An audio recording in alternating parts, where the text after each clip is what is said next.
Bonjour et bienvenue à Passion pour Dieu. Nous commençons aujourd'hui une toute nouvelle série. Dans la suite de la série précédente, nous allons parler de la révolution verbale, la révolution de nos paroles, dans notre manière de parler, les choses que nous disons.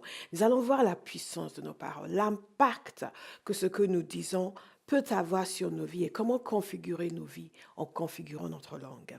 Cela fait partie de ces trois enseignements. D'abord, nous avons vu la révolution mentale. Nous allons maintenant parler de nos paroles.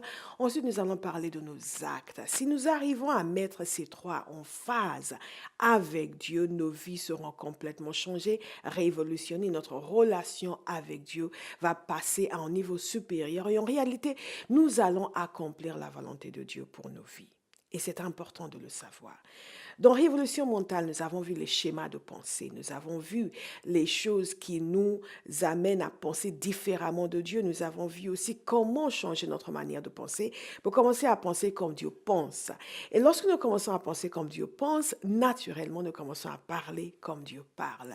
Et aujourd'hui, dans ce premier programme de la série Révolution verbale, la révolution dans notre manière de parler, la puissance de nos paroles, nous allons nous attarder sur la parole de Dieu, sur les paroles de Dieu, sur ce que Dieu dit, ce que nous savons dans la parole de Dieu, sur l'impact de ce que Dieu dit. Et c'est fondamental parce que nous sommes créés en l'image de Dieu. Alors je vois déjà quelqu'un qui commence à me dire, oui, ça veut dire que Dieu parle, moi je parle, c'est le même effet. Non, pas exactement.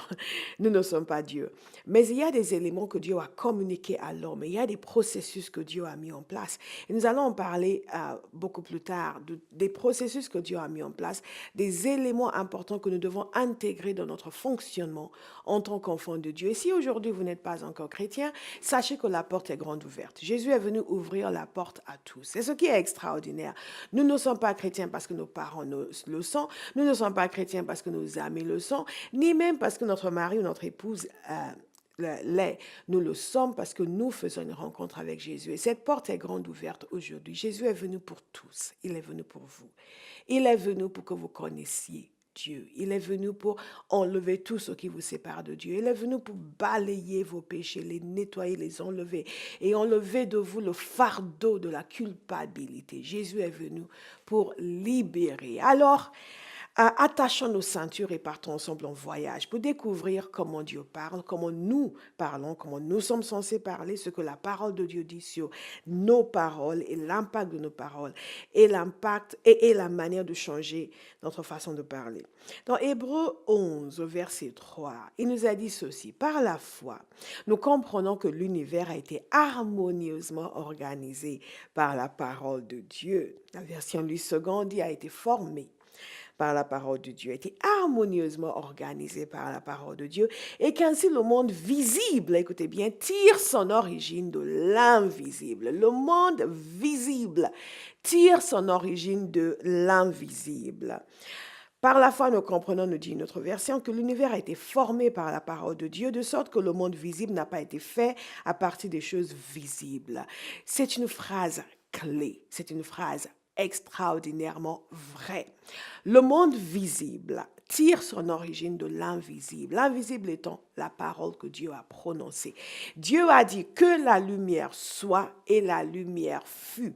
Dieu a donné un ordre et il y a eu exécution de cet ordre. Dieu a déclenché un processus, libéré une parole qui portait en elle-même la puissance pour accomplir ce que Dieu a dit. Donc, par sa parole, il a formé tout ce qui existe.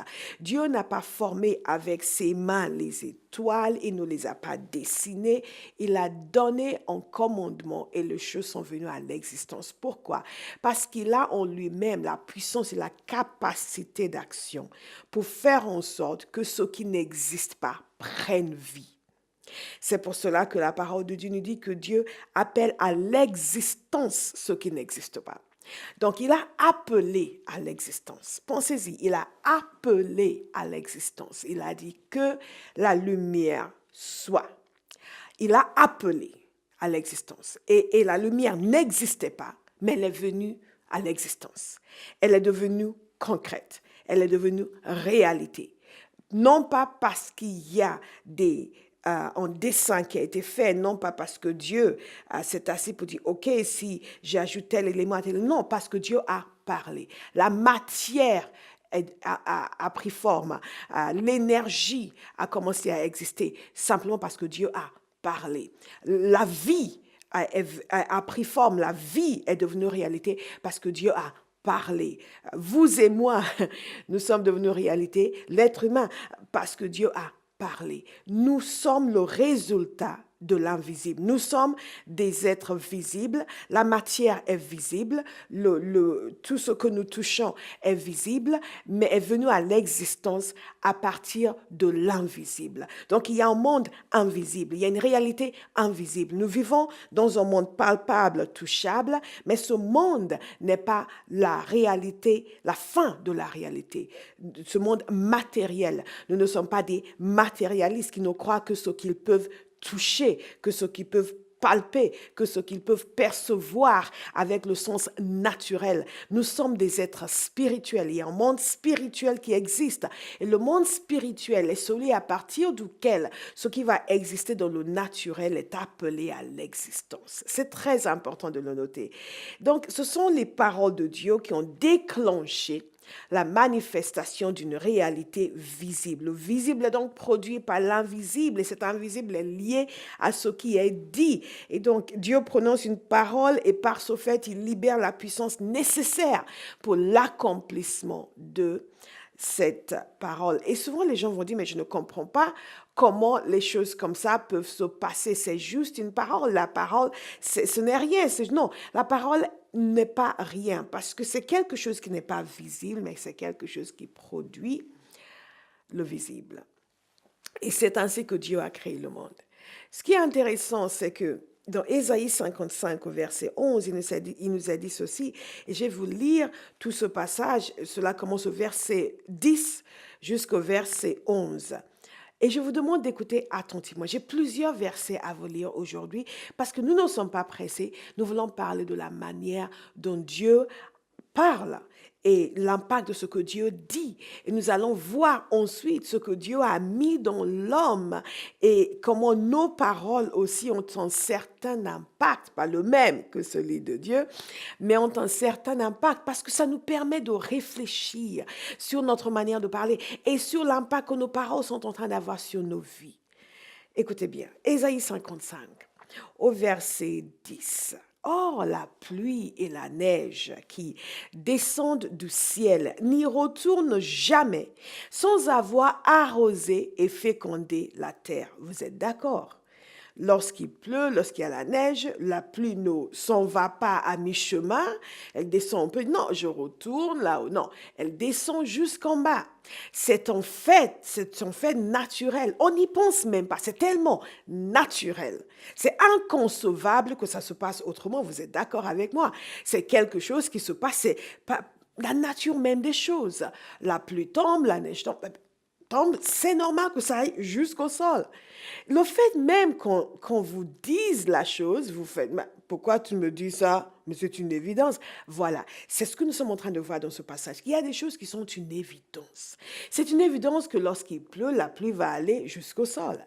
C'est une évidence que lorsque la pluie touche le sol, la pluie va arroser le sol. Mais c'est une évidence, n'est-ce pas? Bien, Dieu veut que nous sachions que ce qu'il va nous dire au sujet de sa parole est aussi une évidence. Et nous avons besoin de méditer longuement cela pour que ça devienne une évidence pour nous.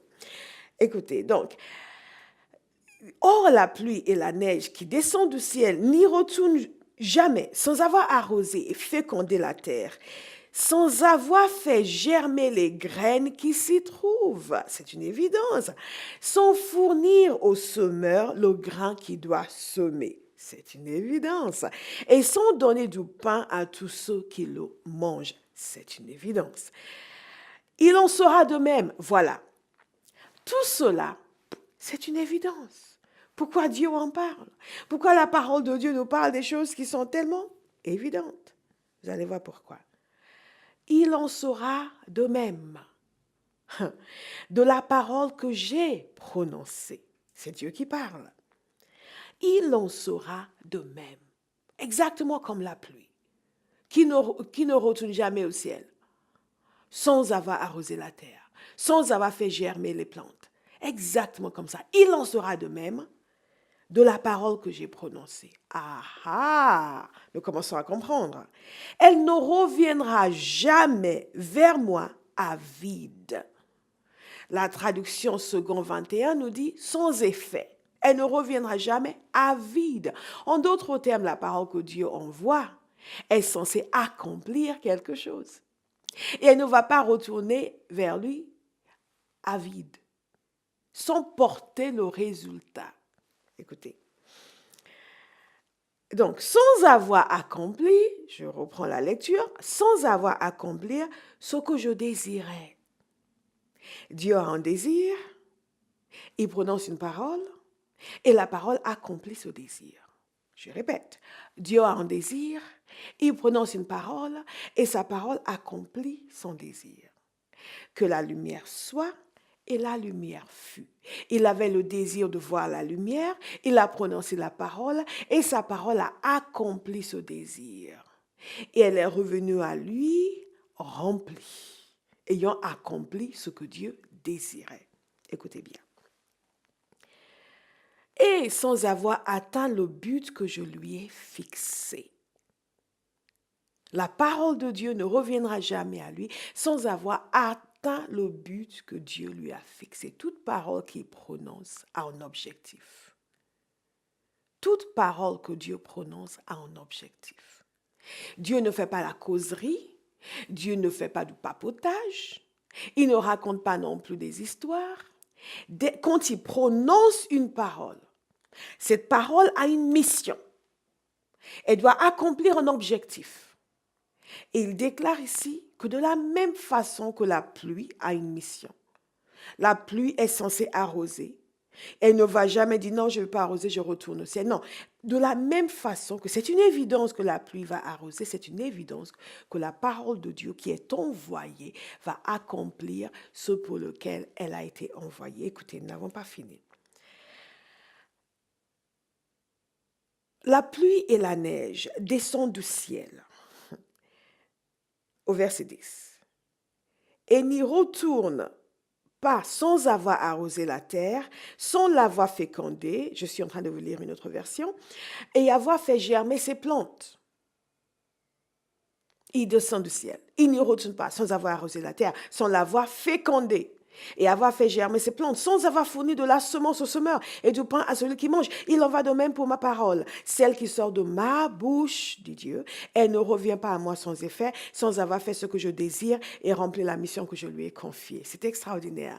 D'abord, nous voyons que la parole de Dieu a un but. Toute parole que Dieu prononce a un objectif, a un but à atteindre, a une mission à accomplir. Waouh! Et elle va accomplir sa mission. Et la parole de Dieu accomplit sa mission. Et sa mission, c'est d'amener les choses à l'existence. La parole de Dieu ne sert pas uniquement à donner des opinions. Et elle ne sert pas du tout à argumenter. Elle ne sert pas à se faire valoir.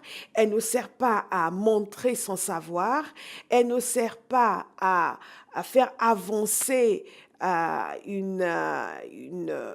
comment dire, un agenda, entre guillemets, quelconque, un projet personnel. Non, la parole de Dieu sert à accomplir une mission spécifique. Tout ce que Dieu dit est censé amener quelque chose à l'existence.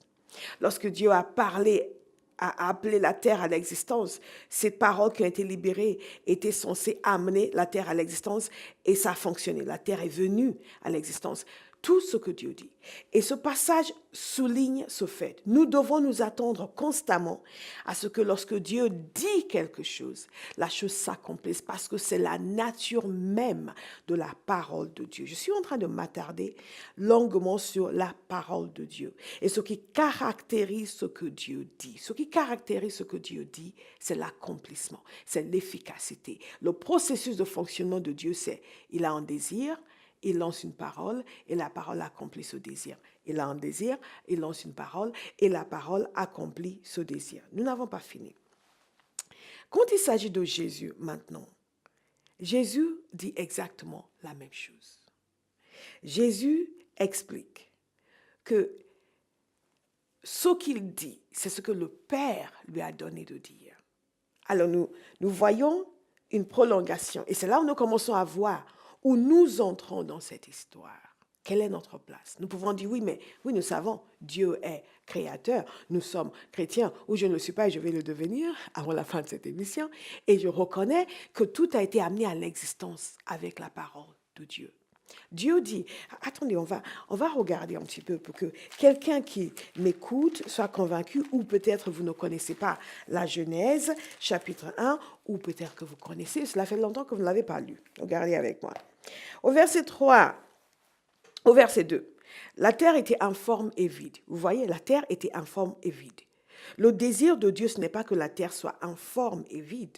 Le désir de Dieu, c'est qu'il y ait de l'ordre. Le désir de Dieu, c'est que tout soit bien orchestré, que les choses, que la terre soit remplie. Voyez. Et l'Esprit de Dieu se mouvait au-dessus des eaux. Le Saint-Esprit était présent. Dieu se préparait à l'action. Mais comment est-ce qu'il a lancé l'action? Comment est-ce qu'il a déclenché le processus? En parlant. Ce que j'ai cité précédemment, que la lumière soit. Et c'est tellement laconique. Et la lumière fut. On ne nous a pas expliqué le processus interne par lequel les choses sont venues à l'existence, mais on nous a dit simplement la cause et l'effet. La cause, c'est la parole. L'effet, c'est la production de ce qui a été dit. Il nomme tout cela. Ensuite, au verset 6, Dieu dit qu'il y ait une étendue dans les eaux et qu'elle sépare les eaux d'avec les eaux. Le commandement, la parole de commandement. Et qu'est-ce qui s'est passé? Ça s'est produit. Au verset 9, Dieu dit que les eaux qui sont au-dessous du ciel se rassemblent en un seul lieu et que le sec paraisse. Et ça ne s'est pas passé? Non, cela fut ainsi. Et c'est ce que nous lisons dans Ésaïe. Le fait que lorsque Dieu lance sa parole, elle accomplit les désirs que Dieu avait en lançant cette parole. Et cela fut ainsi. Puis Dieu dit, au verset 11, que la terre produise de la verge. Puis Dieu dit. Au verset 14, Dieu dit. Et cela fut ainsi. C'est extraordinaire. Au verset 20, Dieu dit. Au verset 21, Dieu créa. Dans le contexte de ce qui a été dit. Ensuite, Dieu les bénit. Au verset 24, Dieu dit. Et cela fut ainsi. Voyez un petit peu. Dieu dit, et cela fut ainsi. Dieu dit, et cela fut ainsi. Ainsi en est-il de ma parole. Ésaïe 55. Ésaïe 55. Ainsi, il en sera de même de la parole que j'ai prononcée. Elle ne reviendra jamais vers moi à vide. Quand Dieu a dit que la terre produise des animaux vivants, il ne nous a pas dit, ah oui, mais ça ne s'est pas fait. Non, non, cette parole ne lui est pas retournée à vide. Elle a accompli quelque chose. Je veux que nous gardions cela fermement dans nos cœurs. Le fait que la parole qui est prononcée est censée accomplir un objectif.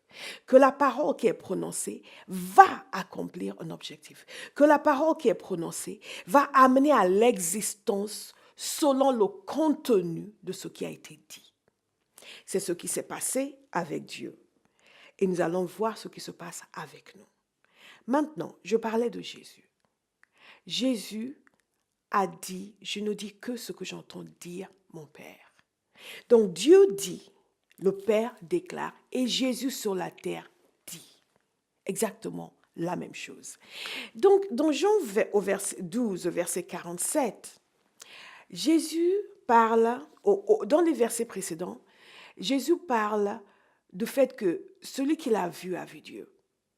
Jésus parle du fait qu'il est la lumière qui est venue dans le monde pour enlever les ténèbres.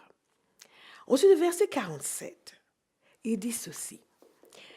Si quelqu'un entend ce que je dis, les paroles que je prononce, si quelqu'un entend.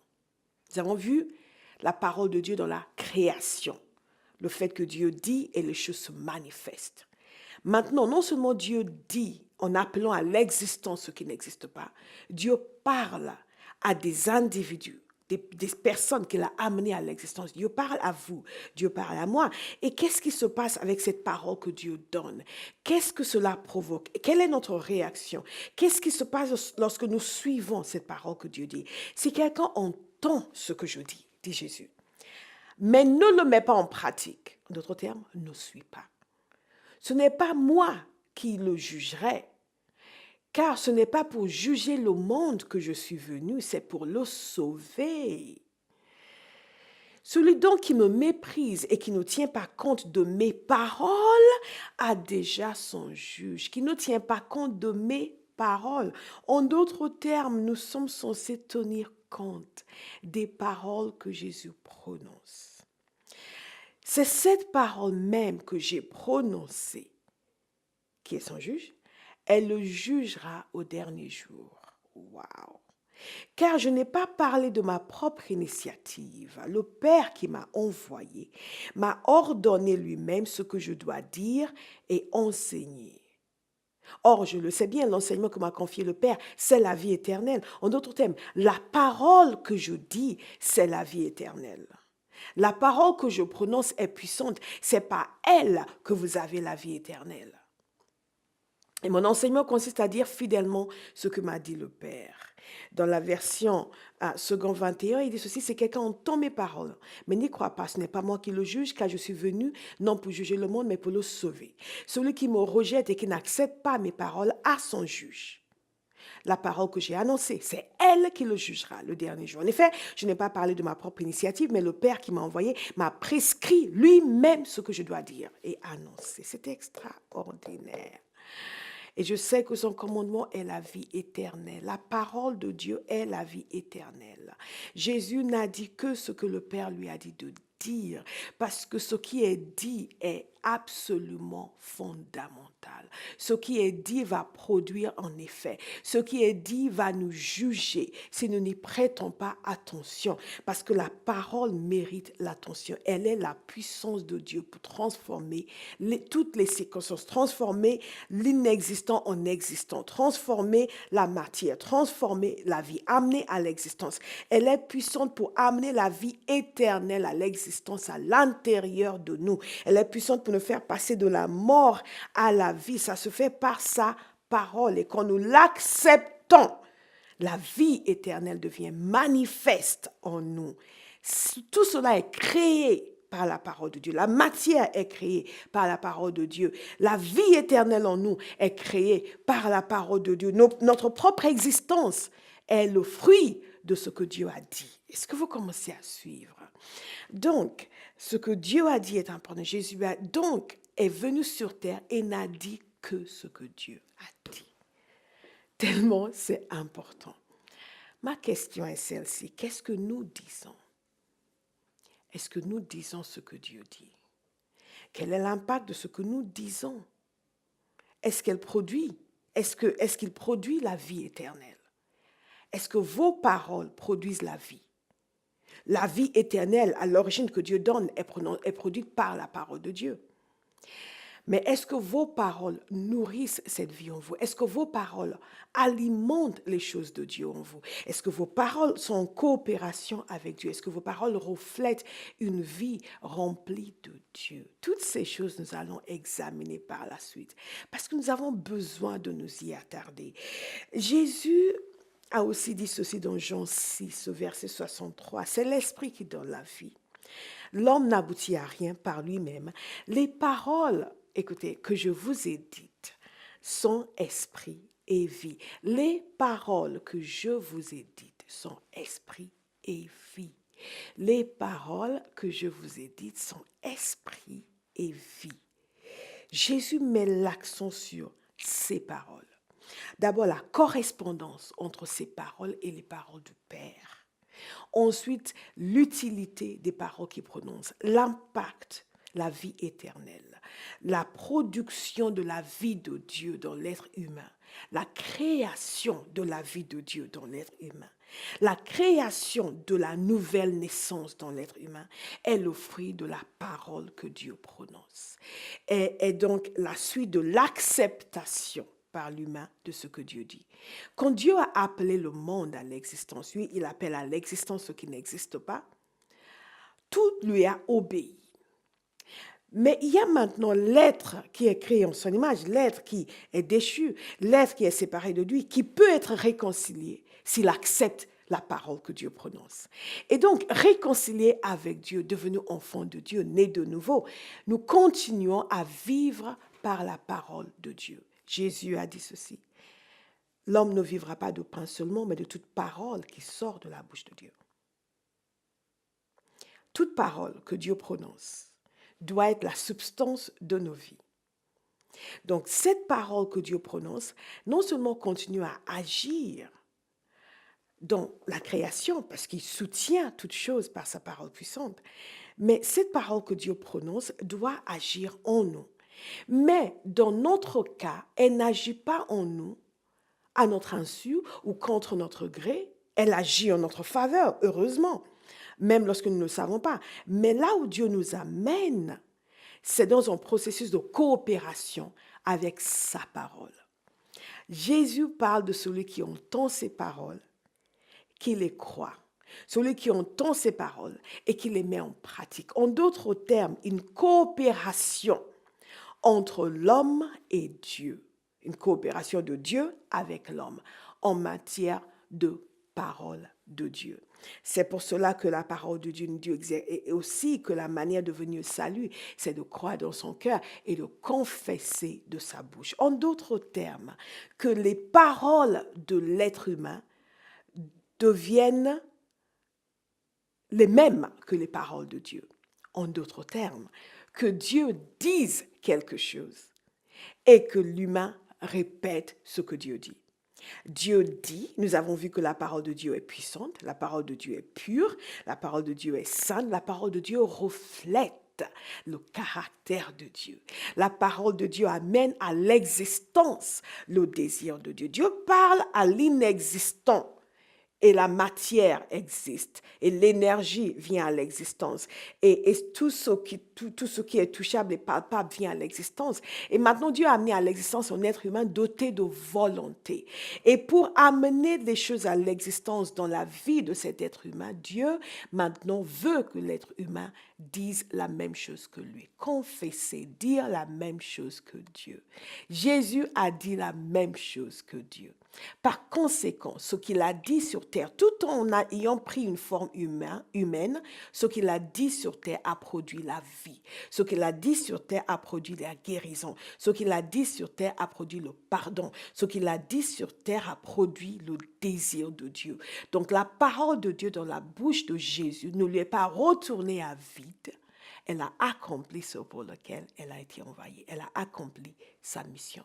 Nous allons voir dans les segments suivants la parole de Dieu dans nos bouches ou tout simplement nos paroles. Est-ce qu'elles correspondent à la parole de Dieu? Et qu'est-ce qui se passe avec nos paroles? Que Dieu vous bénisse et à bientôt, à la semaine prochaine.